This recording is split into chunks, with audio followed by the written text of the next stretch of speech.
What's going on, everyone? Today I'm going to be doing a top 9 B&M coaster model countdown. This is of all the B&M models that there is. I have been fortunate enough to ridden 8 of these models. There's one I have not ridden, but I'm still going to include on this list because I can just assume, but it's not going to be very high at all. I know it might sound crazy, but I'm just going to do it anyways. But anyhow, let's get started, shall we? Number 9 is the stand-up models. Now, none of these models are bad by any means. I like every B&M. I have enjoyed every B&M coaster I've ridden. However, stand-up models just tend to be my least favorite, just because no one really likes to stand up on a coaster. I mean, I'm fine with standing up on a roller coaster because it hasn't really bothered me. I haven't really had any bad rides on any stand-up coasters, but I mean, it's not exactly the most comfortable experience. So I'm just gonna put this in number 9. I mean, stand-up coasters are fun. I haven't really ridden a single bad stand-up. My personal favorite stand-up coaster I've ridden so far is Georgia Scorcher over at Six Flags over Georgia. But I mean, these aren't exactly the best B&M model, and honestly, no one really likes this. I like it, but I'm just putting it at number 9. Number 8 is the wing coaster model. Now, I have not ridden any wing coasters. This is the model that I have not ridden yet. I still have yet to ride.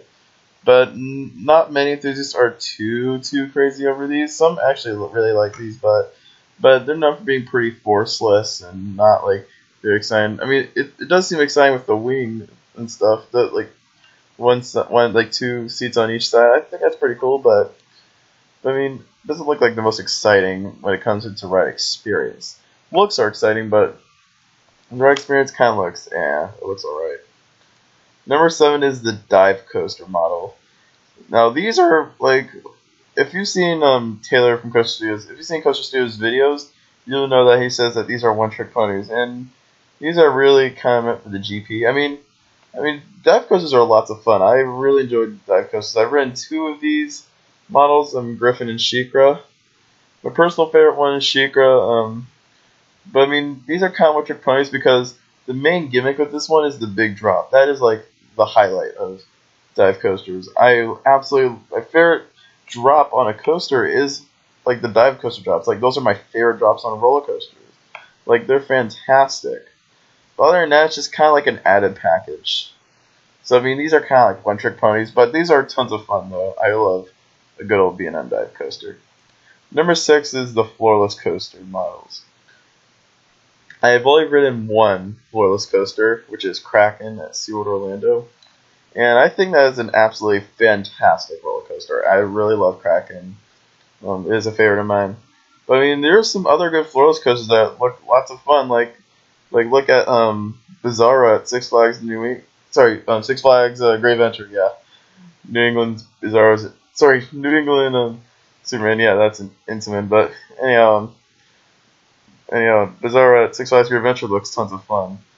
So does Superman Krypton coaster at Six Flags Fiesta Texas. And Dominator at Kings Dominion looks pretty neat too. And of course, Hydra the Revenge. Oh my goodness, that thing looks so sweet.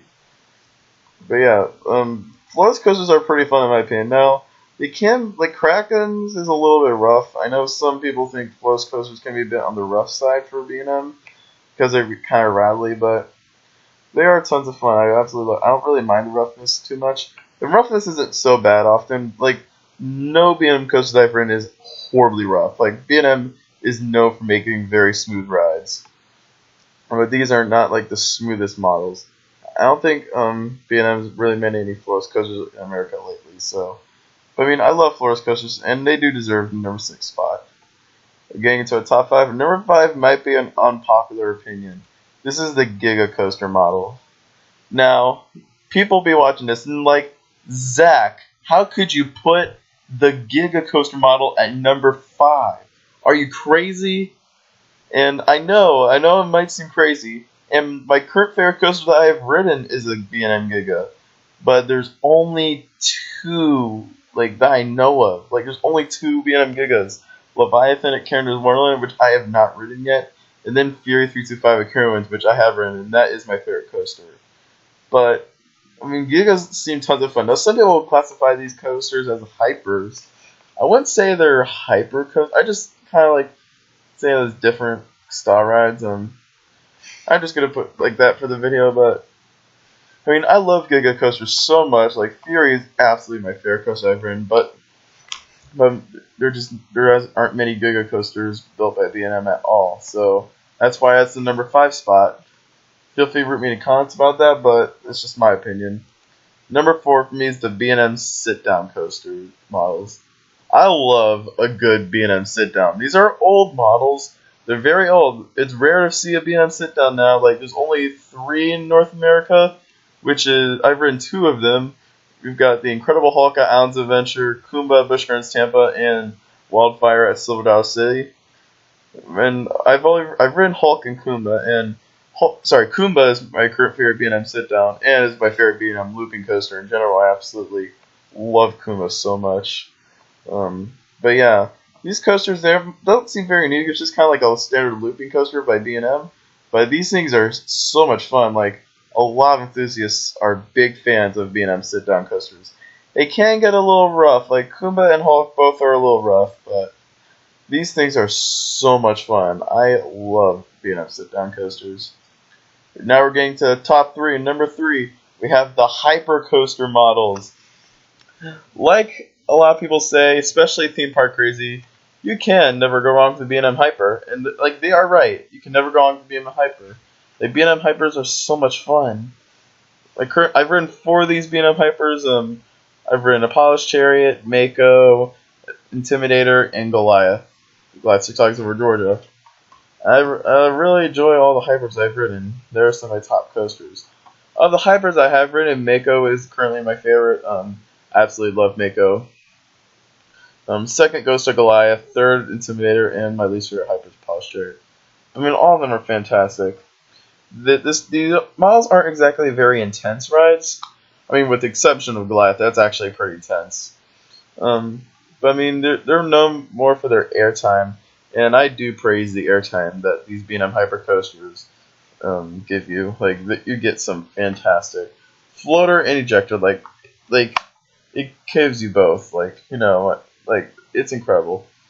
So yeah, I'm a big fan of B&M Hyper coasters. Plus, these are insanely smooth. Like, probably the smoothest models B&M's ever made. So yeah, and they're so comfortable too. Like, the clamshell restraints are so amazing. So yeah, I absolutely love B&M Hyper coasters. Coming in number 2, we have the flying coasters. I love a good B&M flyer. I've ridden 2 B&M flyers at the moment: Superman Ultimate Flight, and then Manta at SeaWorld Orlando. You can probably tell which one's my favorite flying coaster, Manta. But yeah, B&M flyers are so much fun. You really do feel like you're flying like through sky on these models. It is amazing. And plus, there's one element on most of these flying coasters that are just absolutely insane, which is, I'm talking about, you guys know it, the one and only pretzel loops. Oh my goodness, these inversions are incredible. I love a pretzel loop, and especially on Manta. If you go on Manta and if you sit in the back row, you are guaranteed to black out during a pretzel loop. It is insane. Even on Superman, you can grade out a little bit on the back row too. Yeah, my recommendation for flying coasters is to go in the back row. The front row will give you the better view, but back row will just give you the G-force for sure. The number 1 spot is going to the B&M inverted coasters.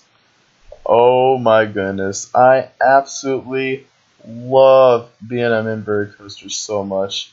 These things are so much fun. Like these things are so intense.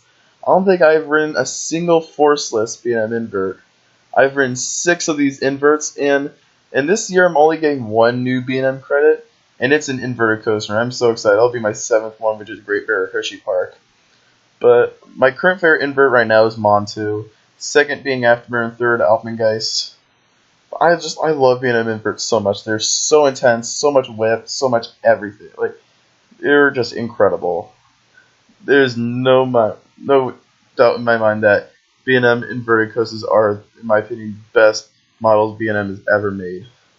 And that will do it for this countdown. I hope you guys enjoyed. You guys can comment down, what are your favorite B&M coaster models? Let me know in the comments below. Also, don't forget to subscribe for more videos in the future. Also, don't forget to check out the social media link, which will be in the description below. Catch y'all next time. Have a theme-tacular day.